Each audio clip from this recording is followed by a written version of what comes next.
পবিত্র মসজিদুল হারামে কাবা ঘরের ঠিক ওপর দিয়ে সূর্যের অবস্থান।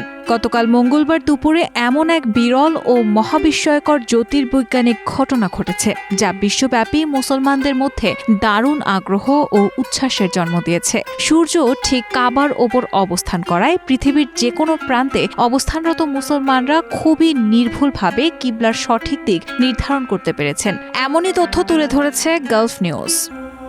ঘটনার সময় সূর্য যখন কাবা শরীফের ঠিক উপরে অবস্থান নেয় তখন কাবার আশেপাশের সমস্ত ছায়া পুরোপুরি মিলিয়ে যায়। দৃষ্টিনন্দন ও মহাজাগতিকভাবে অভূতপূর্ব এই মুহূর্তে সৃষ্টি হয় ছায়াহীন এক পরিবেশ।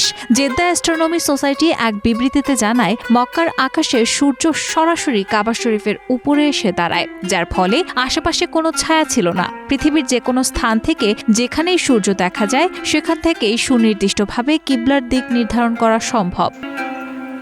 এই ঘটনাটি ঘটে যখন সূর্য উত্তরায়ণ থেকে দক্ষিণায়নের পথে থাকে এবং কর্কট ক্রান্তি রেখা থেকে দক্ষিণে গিয়ে মক্কার অক্ষাংশ অতিক্রম করে। এই বিশেষ অবস্থানকে বলা হয় সোলার জেনিথ বা সূর্য শীর্ষবিন্দু, যা সাধারণত প্রতি বছর মে মাসের শেষ দিকে এবং জুলাই মাসের মাঝামাঝি সময়ে 2 বার ঘটে। এটি ঘটে পৃথিবীর কক্ষপথ ও অক্ষের 23.5 ডিগ্রি হেলে থাকার কারণে।